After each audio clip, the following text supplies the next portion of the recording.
साथियों नमस्कार, स्वागत है आपका हमारे YouTube channel study circle with BP में। और हम आज से पढ़ने वाले हैं मध्य प्रदेश शिक्षक भर्ती वर्ग 3 के लिए पर्यावरण। पर्यावरण के हम यहाँ पर पूरी पर्यावरण का अध्ययन करेंगे और आप लोगों की पर्यावरण इतनी अच्छी कराने की कोशिश करेंगे कि आपका जो स्कोर हो पर्यावरण में, जो आपके पर्यावरण का पोर्शन हो उसमें से पूरे में से पूरा रहे। तो जो हमारा मुख्य गोल है वो है शिक्षक भर्ती वर्ग 3।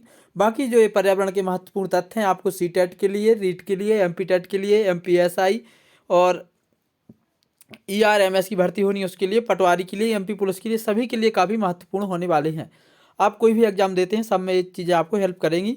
तो आप लोग सभी लोग मन से तैयारी में लग जाएं। वर्ग 3 का पेपर आने ही वाला है। 5 मार्च हमारा जो है मुख्य गोल होगा। 5 मार्च तक हम रेगुलर तैयारी करेंगे ताकि हमारा पर्यावरण का कोई भी टॉपिक ना रह जाए। आप लोगों के लिए महत्वपूर्ण तथ्य भी हैं, कुछ ऑब्जेक्टिव सीरीज भी आएंगी, सभी चीज़ें रेगुलर चलती रहेंगी। आज शुरू करते हैं हम पर्यावरण का ये पहला वीडियो। सभी से रिक्वेस्ट है जितने भी लोग पढ़ना चाहते हैं चैनल से जुड़ जाएं, वीडियो को पसंद कर दें, चैनल को सब्सक्राइब कर लें ताकि आपकी तैयारी बहुत अच्छे तरीके से हो सके।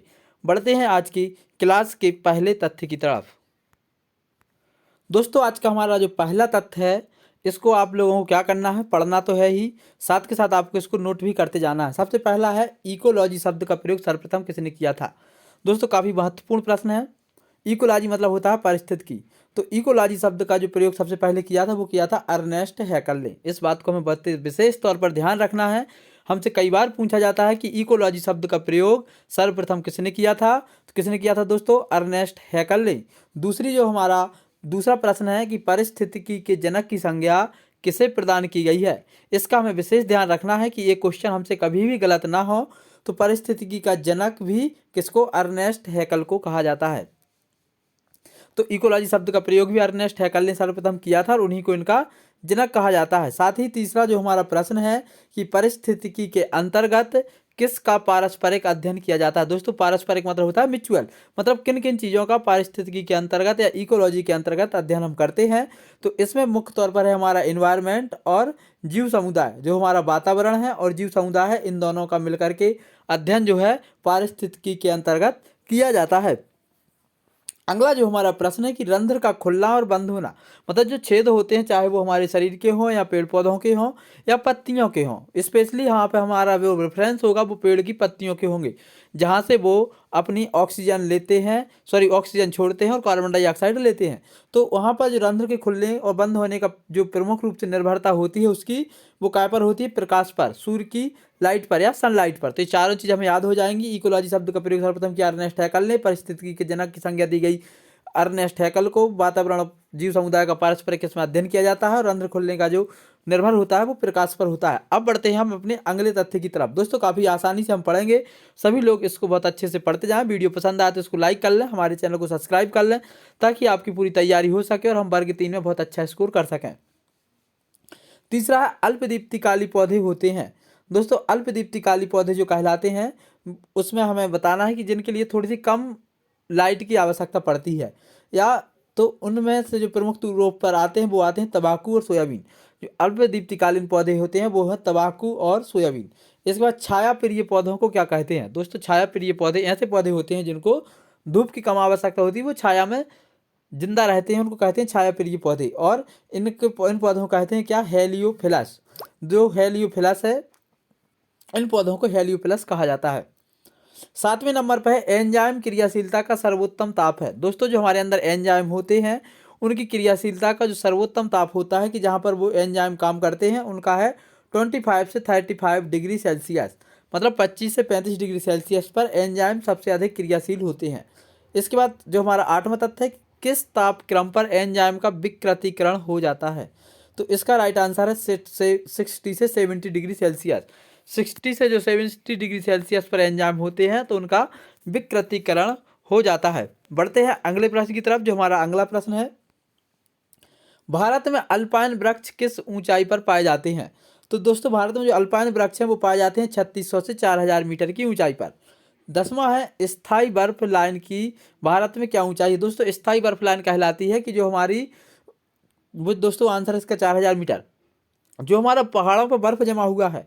तो ऐसी ऊंचाई जहां पर परमानेंट बर्फ जमा है जो कभी नहीं पिघलता उसको बोलते हैं स्थाई बर्फ लाइन। तो उसकी जो ऊंचाई है वो है 4000 मीटर। 4000 मीटर इसका अंदाजा अपन लगा लें 1200 से 1500 फीट की ऊंचाई पर। सॉरी 1200 से 1500 फीट नहीं, 1200 से 15,000 फीट की ऊंचाई पर। अगला है वाष्प उत्सर्जन किस प्रकार की क्रिया है। दोस्तों हमें याद रखना है वाष्प उत्सर्जन किस प्रकार की प्रक्रिया है, तो ये एक जैविकीय प्रक्रिया है। इसके बाद अगला है अंकुरण के लिए बीजों को कम ताप पर रखना क्या कहलाता है। जो अंकुरण होता है, पेड़ पौधों को उगाया जाता है, उनके पौधों में जो अंकुरित कराया जाता है उनको कम ताप पर भी अंकुरित कराया जाता है, उस प्रक्रिया को क्या कहते हैं, बसंतीकरण। तो एक काफी महत्वपूर्ण प्रश्न है कि अंकुरण के लिए पौधों को कम ताप पर रखा जाता है, उसे क्या कहते हैं, उसे कहते हैं बसंतीकरण। अगला जो हमारा प्रश्न है,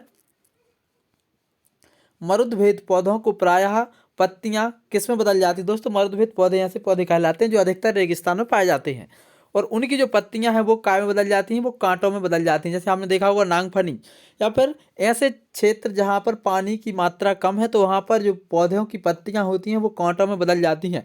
जितना ज़्यादा शुष्क क्षेत्र होगा उतनी ज़्यादा वहाँ के पेड़ पौधों में पत्तियां पाई जाएंगी। ऐसे ही पौधों को हम बोलते हैं मरुदभेद पौधे। तो उनकी पत्तियां काय में बदल जाती हैं, कांटों में बदल जाती हैं। अगला है आर्द्रता को किसमें मापा जाता है। दोस्तों आर्द्रता को मापा जाता है सापेक्षिक आर्द्रता की प्रतिशत इकाई में। तो दोस्तों आर्द्रता की जो होती है सापेक्षिक आर्द्रता प्रतिशत इकाई में इसको मापा जाता है। अगला जो हमारा प्रश्न है, वनस्पतियों के सड़ने से कौन सी गैस निकलती है। काफी महत्वपूर्ण प्रश्न है, इसको स्टार लगा करके आप लोग अपनी डायरी में नोट कर लें कि वनस्पतियों के सड़ने से जो गैस निकलती है उसको बोलते हैं मीथेन। अगला है वायुमंडल में ऑर्गन गैस की कितनी मात्रा पाई जाती है। दोस्तों इसके लिए मैं एक आपको स्पेशल वीडियो भी लेकर के आऊँगा कि एक तरफ उनका गैस और गैसों का एक तरफ परसेंटेज। जैसे हमारे यहाँ ऑक्सीजन की मात्रा पाई जाती है 20.91, नाइट्रोजन की मात्रा पाई जाती है 78%, कार्बन डाइऑक्साइड की मात्रा पाई जाती है 0.3%। इस तरीके से ऐसे ही जो हमारे यहाँ पर ऑर्गन की मात्रा है वो पाई जाती है 0.93। इसका हमें विशेष ध्यान रखना है। बढ़ते हैं अगले प्रश्न की तरफ कि पौधों के सभी पोषक तत्वों से युक्त कार्बनिक पदार्थ हैं। तो कौन से सभी युक्त कार्बनिक पदार्थ, ह्यूमस। भारत में अवनालिका क्षरण में सर्वाधिक प्रभावित क्षेत्र कौन सा। अवनालिका क्षरण मतलब कहता है जहां पर सॉइल इरोजन ज्यादा होता है और जहां पर नालियां बन जाती हैं। इसके लिए हमारा मालवा का पठार प्रमुख है और जिसमें प्रमुख रूप से चंबल के बीहड़ आते हैं, जो ये हमारे हैं चंबल नदी, चंबल क्षेत्र इसमें आता है। अवनालिका अपर्दन भी कहते हैं, अवनालिका क्षरण भी कहते हैं, सर्वाधिक प्रभावित क्षेत्र है। 19वां क्वेश्चन है, संसार का सबसे बड़ा लोयस मैदान कौन सा है। दोस्तों संसार का सबसे बड़ा लोयस मैदान जो है वो दोस्तों चीन का मैदान है, जिसको लोयस मैदान है। लोयस मैदान क्या कहलाते हैं इसके बारे में भी आपको एक स्पेशल वीडियो लेकर के आऊँगा। वायु द्वारा उड़ाकर दूसरे स्थान पर पहुंची मृदा क्या कहलाती है। जैसे कि रेगिस्तानों में क्या होता है, यहाँ पर वायु आंधी चली, यहाँ की मृदा को उड़ा करके यहाँ पर इस तरीके का एक टीला बना दिया, तो यहाँ पर जो मृदा जमा हुई इस मृदा को क्या बोलते हैं, इस मृदा को बोलते हैं बातोड़ मृदा। दोस्तों तो इस तरीके से हमने आज 20 प्रश्न तैयार किए। सभी से रिक्वेस्ट है वीडियो पसंद आया हो तो लाइक कर लें, चैनल को सब्सक्राइब कर लें, आपकी तैयारी बहुत अच्छी हो सके इसके लिए अभी आपके लिए बाल विकास, मैथ पेडागोजी, हिंदी पेडागोजी, पुराने पेपरों के प्रश्न जो है उनके हल, सभी चीज़ें यहाँ पर एक एक करके आती जाएंगी। आप इसको सिर्फ चैनल से जुड़े रहें और तैयारी करते रहें। आपकी संपूर्ण तैयारी हम इसी चैनल के माध्यम से करा देंगे। आज की इस वीडियो में इतना ही। जय हिंद।